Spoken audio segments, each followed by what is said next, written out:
Assalamualaikum warahmatullahi wabarakatuh. Perkenalkan, nama saya Vinda Listiani Karisti dari SD Al Islah, calon guru penggerak angkatan 8 dari Kabupaten Tulungagung. Pada kesempatan kali ini saya akan memaparkan tentang koneksi antar materi modul 2.1 tentang pembelajaran berdiferensiasi. Apakah yang dimaksud dengan pembelajaran berdiferensiasi dan bagaimana pembelajaran ini dapat dilakukan di kelas? Pembelajaran berdiferensiasi adalah usaha untuk menyesuaikan proses pembelajaran di kelas untuk memenuhi kebutuhan belajar individu setiap murid. Namun, demikian, pembelajaran berdiferensiasi bukan berarti bahwa harus mengajar dengan 30 cara yang berbeda untuk 30 orang murid. Pembelajaran berdiferensiasi juga bukan berarti guru harus mengelompokkan menurut anak yang pintar dengan yang pintar dan yang kurang dengan yang kurang, dan juga bukan pula dengan memberikan tugas yang berbeda-beda untuk setiap anak. Pembelajaran berdiferensiasi bukanlah sebuah proses belajar yang semrawut, yang gurunya harus membuat perencanaan pembelajaran sekaligus, di mana gurunya harus berlari ke sana dan kemari membantu si A, si B, atau si C dalam waktu yang bersamaan. Namun, pembelajaran berdiferensiasi adalah rangkaian keputusan masuk akal yang dibuat oleh guru yang berorientasi kepada kebutuhan murid. Keputusan masuk akal tersebut terkait dengan yang pertama, kurikulum yang memiliki tujuan pembelajaran yang didefinisikan secara jelas. Jadi, bukan hanya guru yang jelas dengan tujuan pembelajaran, namun juga murid. Yang kedua, bagaimana guru menanggapi atau merespon kebutuhan belajar muridnya. Bagaimana ia akan menyesuaikan dengan pembelajaran. Apakah ia perlu menggunakan sumber yang berbeda, cara yang berbeda dalam penugasan dan penilaiannya. Yang ketiga, menciptakan lingkungan belajar yang mengundang murid untuk belajar dan memastikan setiap murid di kelasnya tahu akan ada dukungan untuk mereka di sepanjang proses. Yang keempat, manajemen kelas yang efektif. Bagaimana guru menciptakan proses rutinitas, metode yang memungkinkan adanya fleksibilitas, namun juga struktur yang jelas sehingga walaupun mungkin melakukan kegiatan yang berbeda kelas tetap dapat berjalan secara efektif. Yang kelima, penilaian berkelanjutan. Bagaimana guru tersebut menggunakan informasi yang didapat dari proses penilaian formatif yang telah dilakukan untuk dapat menentukan murid mana yang masih ketinggalan atau sebaliknya, murid mana yang sudah lebih dulu mencapai tujuan belajar yang ditetapkan. Pembelajaran berdiferensiasi haruslah berakar pada pemenuhan kebutuhan belajar murid dan bagaimana guru merespon kebutuhan belajar. Dengan demikian, guru harus melakukan identifikasi terhadap kebutuhan belajar dengan lebih komprehensif agar guru dapat merespon lebih tepat terhadap kebutuhan belajar murid. Kita dapat mengkategorikan kebutuhan belajar murid paling tidak berdasarkan 3 aspek. Pertama, kesiapan belajar murid atau readiness. Yang kedua, minat murid. Dan yang ketiga, profil belajar murid atau sering disebut dengan gaya belajar murid. Kesiapan belajar murid atau readiness adalah kapasitas untuk mempelajari materi baru. Tom Limson mengatakan bahwa dalam merancang pembelajaran berdiferensiasi mirip menggunakan tombol equalizer pada pemutar musik. Dengan equalizer ini, kita bisa menentukan konten atau materi mana yang akan kita gunakan. Apakah materi yang masih bersifat mendasar atau sudah bersifat transformatif? Apakah materinya masih merupakan materi konkret atau sudah menjadi contoh abstrak? Apakah materinya baru, materi yang sederhana, ataukah materi menjadi kompleks? Apakah masih terstruktur ataukah sudah terbuka? Apakah siswa itu masih tergantung terhadap gurunya ataukah sudah mandiri? Ada kasus juga sudah bisa belajar dengan cepat ataukah masih lambat. The equalizer bisa diatur sedemikian rupa oleh guru untuk memenuhi kebutuhan murid sesuai dengan kesiapan belajarnya atau reading. Tombol-tombol dalam equalizer ini mewakili beberapa perspektif yang dapat digunakan untuk menentukan tingkat kesiapan murid. Perlu diingat bahwa kesiapan belajar murid bukanlah tentang tingkat intelektualitas atau EQ. Hal ini lebih kepada informasi tentang apakah pengetahuan atau keterampilan yang dimiliki murid menurut saat ini sesuai dengan keterampilan dan pengetahuan baru yang akan diajarkan.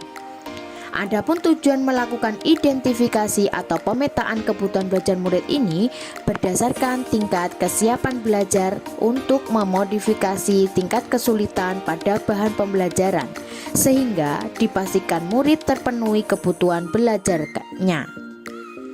Sedangkan aspek yang kedua adalah minat murid. Setiap anak pasti memiliki tingkat minat yang berbeda.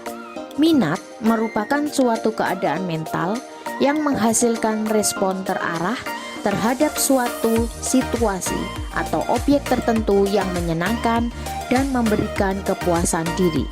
Minat merupakan keadaan psikologis yang didirikan oleh peningkatan perhatian dan upaya yang dialami pada saat tertentu. Minat juga dapat dilihat sebagai sebuah kecenderungan individu untuk terlibat dalam jangka waktu lama dengan objek atau tertutup seseorang anak yang memiliki minat terhadap hewan. Misalnya, maka ia akan tetap tertarik untuk belajar tentang hewan, meskipun saat itu guru yang mengajarkan sama sekali tidak membawakannya. Dengan cara yang menarik, minat bisa kita artikan juga dengan kegemaran. Contohnya, misalnya ini adalah seni, ada anak yang minat di dalam literasi, ada anak yang minat di teknologi atletik, ilmu, sains matematika, sejarah, ilmu sosial, politik, atau pemerintahan.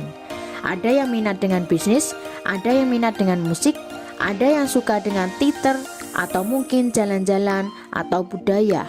Ada minat tentang tokoh, orang, atau pahlawan. Ada yang minat tentang olahraga atau rekreasi dan kerajinan.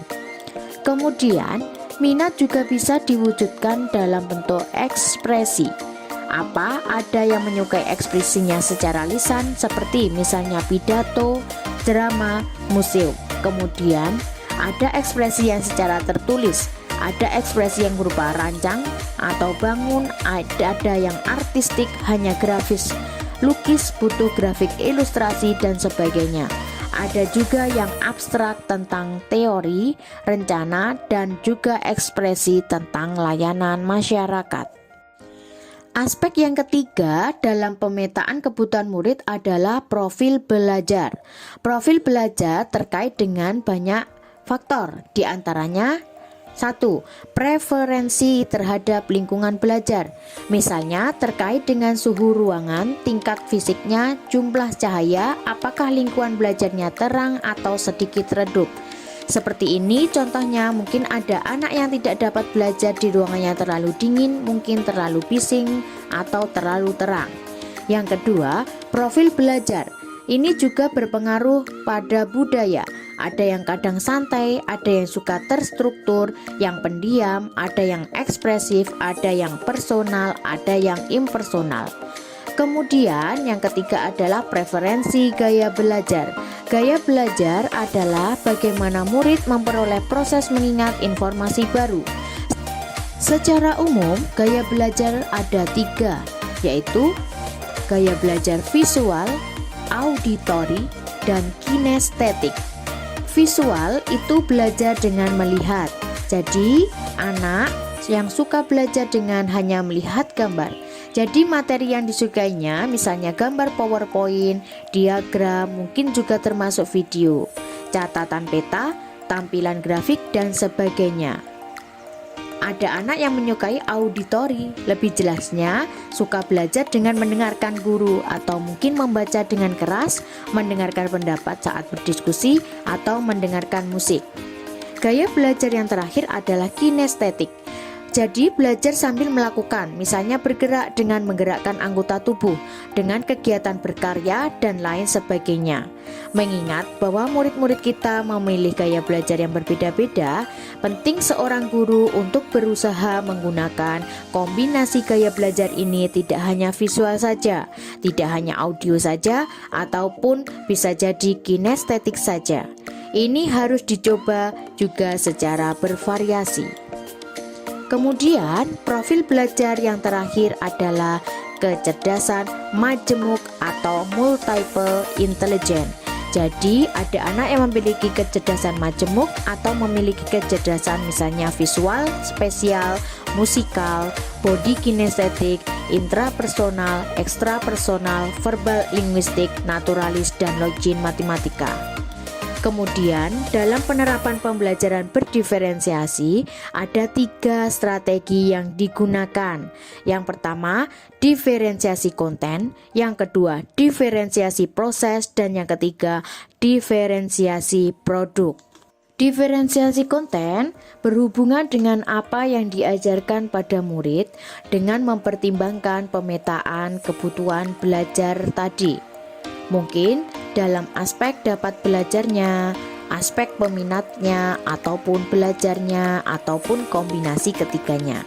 Contoh diferensi pada komponen ini adalah 1. Menggunakan bahan bacaan pada tingkat keterbacaannya, kemudian menggunakan bahan ajar yang bermacam-macam, menggunakan daftar kosakata, kemudian mempresentasikan ide, kemudian menggunakan kelompok kecil untuk mengajar kembali ide atau keterampilan murid yang mengalami kesulitan, serta memperluas pemikiran atau keterampilan murid yang sudah menguasai.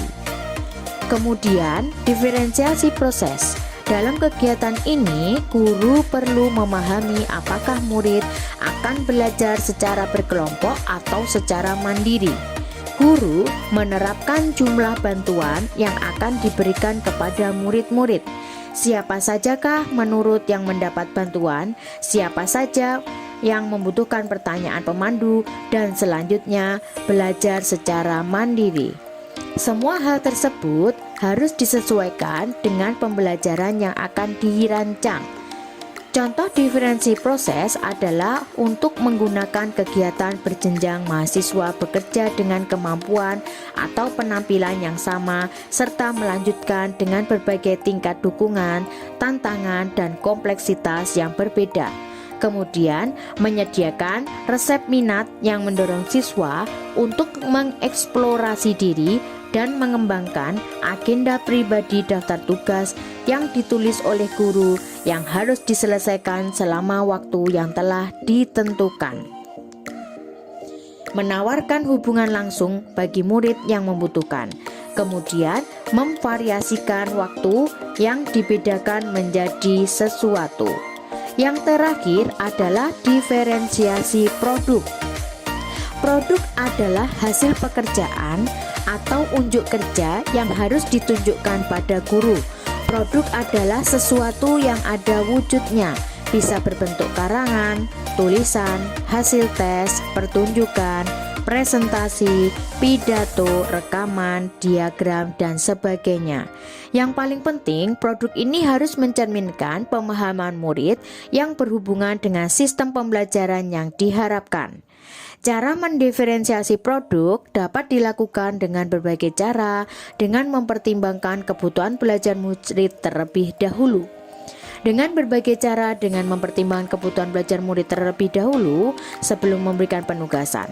Penugasan harus membantu murid secara individual atau berkelompok untuk menentukan kembali atau memperluas yang telah mereka pelajari selama periode tertentu. Produk sangat penting karena mewakili pemahaman dan aplikatif dalam bentuk yang luas. Produk juga merupakan elemen kurikulum yang langsung dapat dimiliki oleh murid. Contoh diferensiasi produk yaitu memberi siswa pilihan cara mengekspresikan kebutuhan belajarnya seperti membuat pertunjukan boneka, menulis surat, atau membuat puisi. Selain itu, guru harus menciptakan lingkungan belajar yang mendukung dalam pembelajaran yang berdiferensiasi. Lalu, Apakah keterkaitan antara modul pembelajaran berdiferensi dengan modul-modul yang lain? Tentu saja ada. Untuk dapat melakukan pembelajaran berdiferensiasi, maka guru harus berusaha memenuhi kebutuhan belajar anak sesuai dengan kodrat alam dan kodrat zaman berdasarkan filosofi Ki Hajar Dewantara.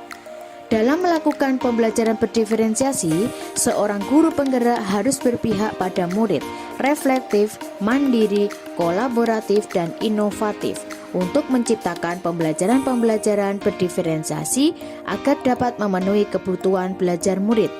Dengan demikian, seorang guru penggerak dapat mewujudkan kepemimpinan murid dengan menuntun murid merdeka belajar. Hal ini sesuai dengan nilai dan peran guru penggerak. Pembelajaran berdiferensiasi dapat menjadi salah satu strategi untuk mewujudkan visi guru penggerak yang berpihak pada murid. Dalam pelaksanaan pembelajaran berdiferensiasi, antara guru dan murid harus ada kesepakatan kelas terlebih dahulu agar proses pembelajaran dapat berjalan dengan baik sesuai dengan nilai budaya positif. Demikian kesimpulan singkat saya tentang pembelajaran berdiferensiasi. Semoga dengan memahami pembelajaran berdiferensiasi, kita dapat melakukan pembelajaran yang berpihak pada murid dengan lebih optimal. Wassalamualaikum warahmatullahi wabarakatuh. Salam guru penggerak, guru bergerak, Indonesia maju.